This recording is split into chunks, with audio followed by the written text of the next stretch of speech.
Support WrestleTalk! Support each other.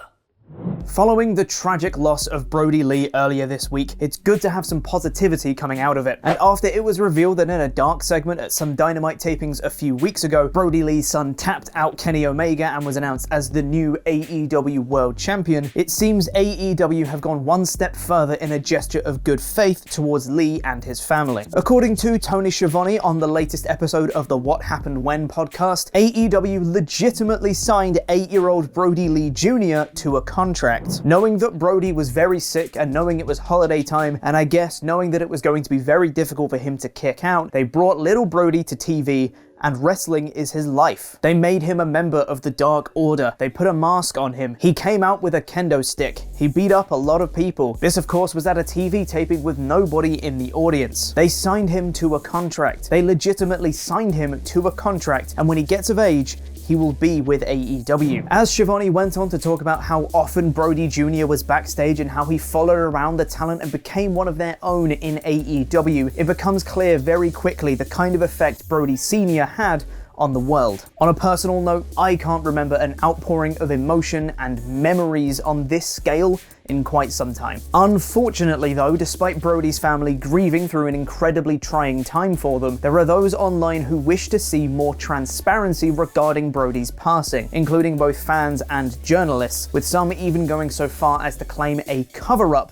for Brodie having COVID-19. However, Brodie's wife Amanda posted an emotional response to Instagram, reminding everyone to respect their privacy. There's no cover-up, there's no conspiracy, there was just a series of unfortunate events that ended in your world being crushed. What kind of position does that put you in when you're trying to grieve and people practically expect you to post medical records because since they were a public figure, they're entitled to all the knowledge of what happened? Just as a quick reminder, maybe don't pry into a grieving family's private matters and demand more answers regarding a death that literally just happened.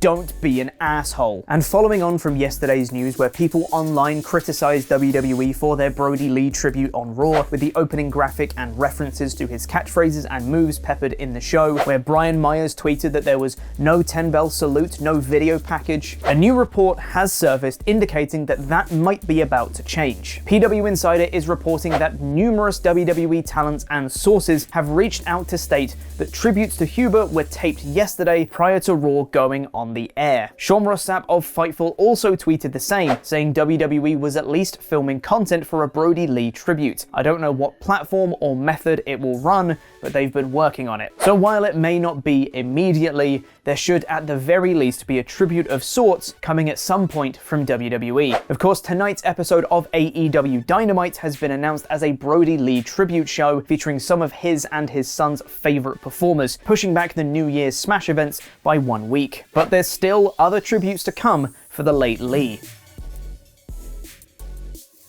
Big E has been one of the most vocal in his memories of Brodie on social media, and he tweeted to mention another one of his endearing qualities, his comedic rivalries with the women's locker room. Brodie's comedic rivalries with the women always got me good. He borrowed Dana's poses, claimed Natalya stole his spinning lariat and Michinoku driver, and texted me this, with a side-by-side picture of Sonya Deville in a suit and Brodie as Mr. Brodie Lee in AEW. Natalya, who regularly uses a spinning lariat as part of her moveset, then quote tweeted this saying, "This made my day. I'm gonna rename the spinning lariat after Brodie." With Raw being peppered with Brodie references such as Tom Phillips and Drew McIntyre both using the "It's Monday, you know what that means" catchphrase, and a few discus clotheslines thrown in the show like Xavier Woods' one on Cedric Alexander, it seems the tributes aren't over just yet for a man who left his mark on the wrestling industry. And it seems that just days before his passing, Brodie managed to secure a trademark for the name Brodie Lee, which had been ongoing since November 2019, just weeks before he was released from WWE. Lee, of course, was also known for his time in WWE as Luke Harper, where he spent most of his time as a member of the Wyatt family under Bray Wyatt. And with Wyatt's number of wacky cinematic and gimmick matches steadily increasing, it seems there may be another one on the horizon. According to a new report from Ringside News, so take this with a pinch of salt, WWE are planning a crazy gimmick match between Wyatt and Randy Orton at January's Royal Rumble. Wyatt hasn't been seen on TV since his burning angle at TLC, though the feud has been continuing continued via Alexa Bliss on Raw. What this crazy gimmick match could be is anyone's guess, though as the feud seems to continue to be built around fire, one might assume it might have something to do with burning once again. A Firefly Funhouse match, maybe?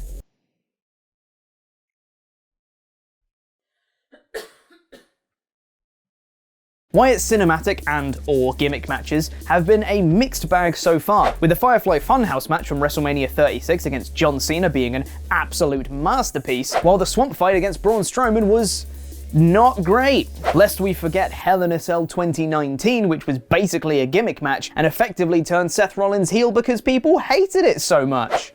Nice. Fingers crossed, this match turns out better than that. And speaking of being better than expected, the final viewership for the Christmas Day episode of SmackDown is in, and it's the best viewership SmackDown has had for the entirety of 2020, by quite some way too. The average viewership for the episode was a huge 3.303 million viewers, up by over 2 million viewers on the week prior, as that show aired on FS1 as opposed to Fox. The week prior, for a show that aired on the Fox network, the viewership was 2.206 million. Fingers crossed the momentum keeps up for SmackDown, because for the last few months it has been the absolute A show when it comes to WWE, with some episodes even rivaling the holy duo of American wrestling, that being NXT and AEW. And now it's time for everything else in wrestling news.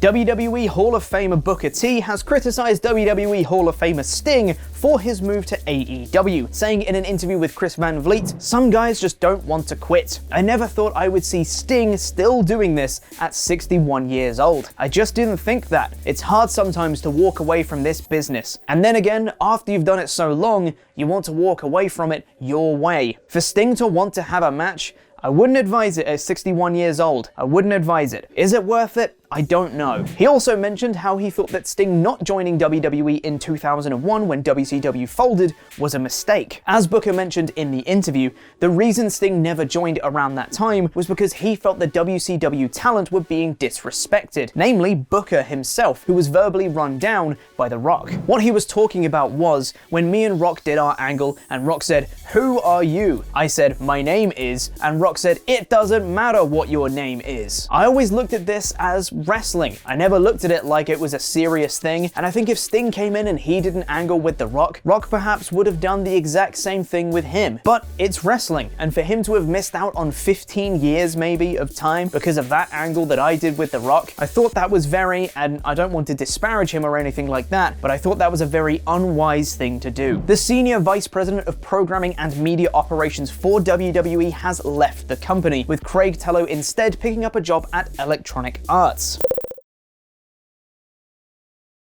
Tello had been with the company since 2005 and was primarily in charge of creating new content for the WWE network. Current betting odds list both Big E and Bianca Belair as favourites to win their Royal Rumble matches in 2021, however this could of course change before then. And while I would love to see Big E and Bianca win, I think the more realistic picks are of course Charlotte and Goldberg, or Charlotte and Lesnar. Everyone would hate it, it would be great. Nick Aldis has confirmed that he'll be staying with NWA for another year at least, confirming as such on Conan's Keeping It 100 podcast, saying, "I had an option on my contract and Billy picked it up. Billy's been very loyal to me and I to him, and I truly believe in what we're doing with the product and I wouldn't walk away from it because we haven't even scratched the surface of what we could accomplish." Well, that's it for the news today, but I just wanted to say that things are pretty tough right now. 2020, of course, is its own beast that we've had to deal with, but right now, I know a lot of people are hurting. It's at times like these that it's so important that we support each other. What's in the opening bumper isn't just some catchphrase that we throw out, we really do believe it. So please, support each other, take care of each other, and don't worry, we can all get through this. The Miz has got his Money in the Bank briefcase back. Yay? Check out the Raw review by pressing the video to the right, and what were 10 wrestling storylines that massively backfired in 2020. Press the video below that to check that out and our latest list. Make sure to subscribe here for more lists, news videos, and reviews too. I've been Corporate Chopper. Jam that jam.